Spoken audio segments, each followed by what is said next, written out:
Hi, it's Fias Taro. Hello, Aquarius placement. So, this is your mid-June love reading. Okay, so syempre, yes. Before tayo mag-start, kung hindi ka pa nakakapag-subscribe, please do subscribe and hit the notification bell para lagi po tayo maging updated sa mga mangyayari pa lang. Okay, so yun lang. Let's start your reading. Aquarius placements.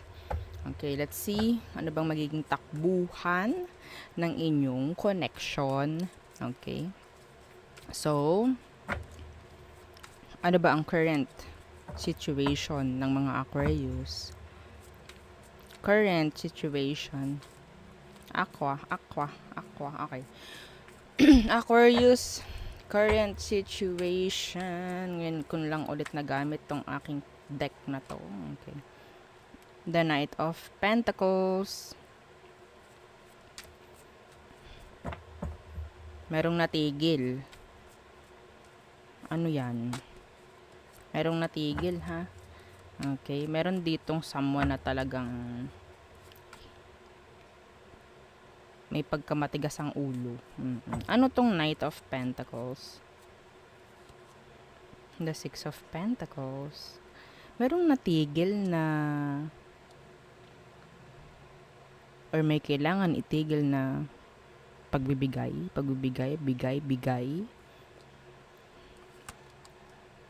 Okay.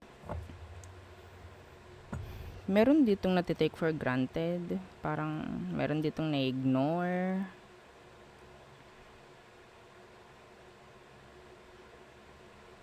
Okay.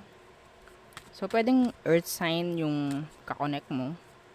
Taurus, Virgo, and Capricorn. Let's see, ano bang meron sa person? May natigil dito na may parang ano may nag-stop or parang bumabagal na or mayroong naglalaylo. Okay, pagdating sa sitwasyon, pagdating sa pagbibigay. Yun po general, ha? Okay? Meron din ditong parang lagi na lang binebeg. Okay? Laging binebeg. Parang ganun. So, kung may ganun man, sinasabi rito, pwedeng dapat itigil na yung ganun. Yung pagbeg. Okay? Pagdating sa sitwasyon or pagdating sa relasyon. Ano bang meron sa kanya? The Moon in reverse. Excuse me. Pisces. The Moon in reversed. The King of Wands. Yeah, meron na i-ignore. The Four of Cups. Okay. Excuse me. Pagdating sa kanya, alam mo lahat ng kalokohan nito. Okay? Alam mo lahat ng kalokohan niya. Alam mo lahat ng panggagamit. Okay? So, may chance nga talaga na pwedeng meron ditong nagiging needy. Merong nagbebeg. Okay? Pero I don't know kung may nangyayari. Kasi may na-ignore dito. The Four of Cups. May na-i-ignored. Pwedeng Pisces, pwedeng Sagittarius. Okay? Alam mo na yung totoong kulay ng taong to actually. Alam mo na. Okay? Let's see. Anong next action nila?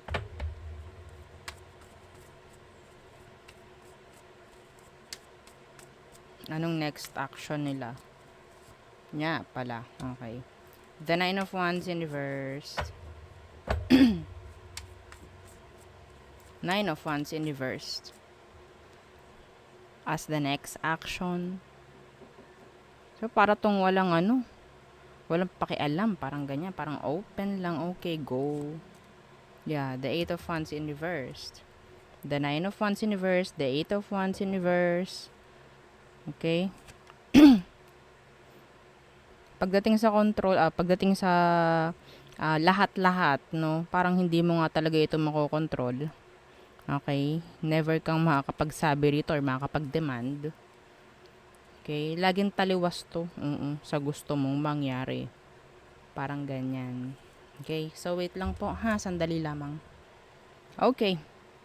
So, lahat-lahat. Oo. Next action.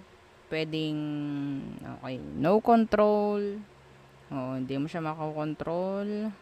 Andyan yung mga pagsisinungaling niya, the Eight of Wands in reverse. Nandyan yung pwedeng magkokos ng trust issue. Yung mga pwedeng gawin niyang action. Okay? So,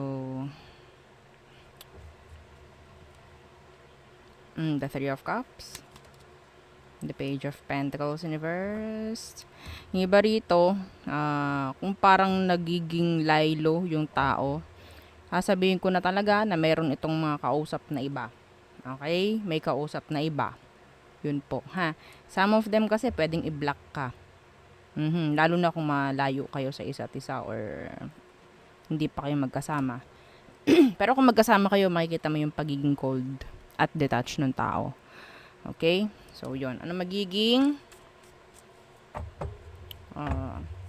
takbuhan nito? Si King of Wands po, ha. Yan ay sabihin nating talagang kayang-kayang magmanipula, kaya-kayang manloko. Okay? Manggamit. Okay, so takbuhan. The Empress. Some of you, may anak kayo nito. Okay, iba sa inyo, may anak kayo.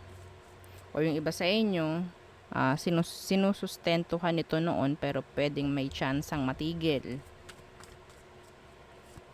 Yeah, the Queen of Wands. There's someone. Opo, meron pong side keme. Okay? Oo. So, uy, ito pa oh. Akadami.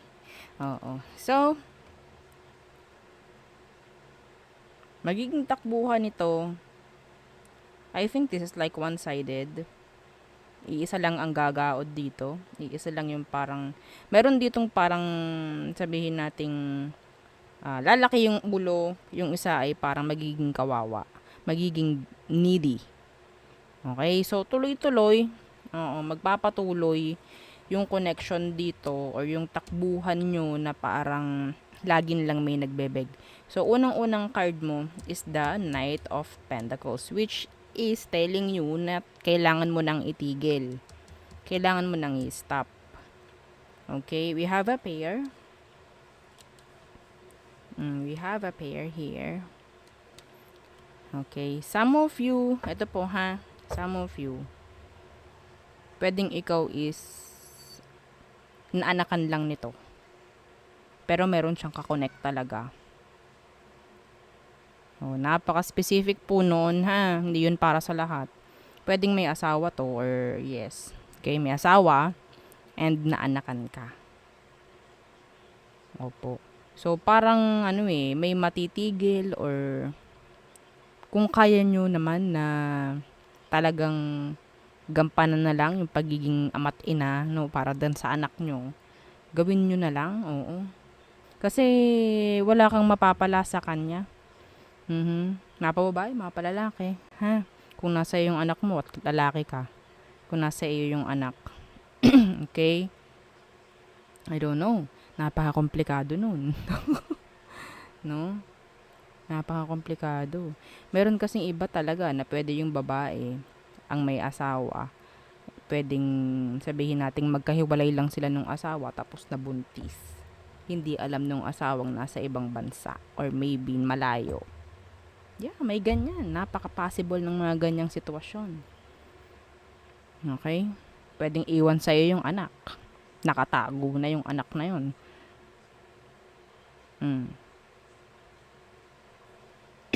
Okay? Wala mapapala dito. Kung babae ka, naanakan ka, gawin mo na lang, na maging strong dito sa sitwasyon at huwag ka nang maging needy. Oo. Kasi Ang nakukuha ko, pinalalaki mo lang yung ego nitong taong to. Pinapakita mo lang sa kanya tawag dyan, halaga niya. Kahit naman hindi. Okay? So, outcome / advice for Aqua. The Seven of Pentacles in reverse. Don't waste your time. Okay? Stop wasting your time. Why the Seven of Pentacles in reverse? Yeah, kakahingi. Kakapaawa. The Nine of Cups is in the reverse, so this is codependency. Okay? Material things, kailangan ko. Oh, you need to provide for our child, mga ganyan. Iwasan nyo na. Oo. May masasabi at masasabi pa rin tong taong to na hinihingian mo. Baka ipamukha pa niyan sa'yo. Lahat ng ibinigay niya sa'yo in the end. So, wag na. Okay, the Knight of Wands. Yeah, the player. Wala kang asahan dito. Specific, yung iba talagang may nahinto dito pagdating sa suporta. Financial. Okay? Anyway. So, yun ang akin na nakukuha. Pagdating sa inyo, mga Aquarius. Okay. So, tayo tumungo na sa all signs. Okay. Aries. Hindi maramdaman yung fulfillment, yung kakontentuhan. They're sad. Taurus. They're waiting. Okay. Patiently. Gemini, there's third party involved. Cancer, they're being silent and nandyan rin yung magulo yung pag-iisip niya. There's conflict with this Cancerian. Leo, so may chance na may bisyo. Okay? Hindi magandang humawak ng pera itong si Leo. Some of them, they're stubborn. Okay? Virgo. Okay, so parang gusto nila ng forgiveness, parang meron silang hinihingi or ibibigay. Libra. So, pwedeng may pagkakataon na darating na yung linaw. Okay? Pagdating dyan kay Libra. Some of you, pwedeng may makita ka or mahuli ka na may third party itong si Libra. I'm sorry. Next, Scorpio. They're detaching. Yes. They're walking away. Sagittarius. They're thinking of you a lot. Some of them, they're too sad. They're depressed. Okay? Maybe they will ignore you. Or ignoring you right now. Okay. Capricorn, they miss you. Yes, you're like special para sa kanya. Aqua. So may chance na pwedeng wala na ditong ilalaban. Wala na siyang gagawing effort. Pisces, they're dropping you. Yeah, if they dropped you already, may chance na nagre-regret itong taong to. Okay? So there, yun ang ating reading for you, Aquarius placements. Again, don't forget to like, share, and subscribe, and follow our FB page. Thank you. Bye.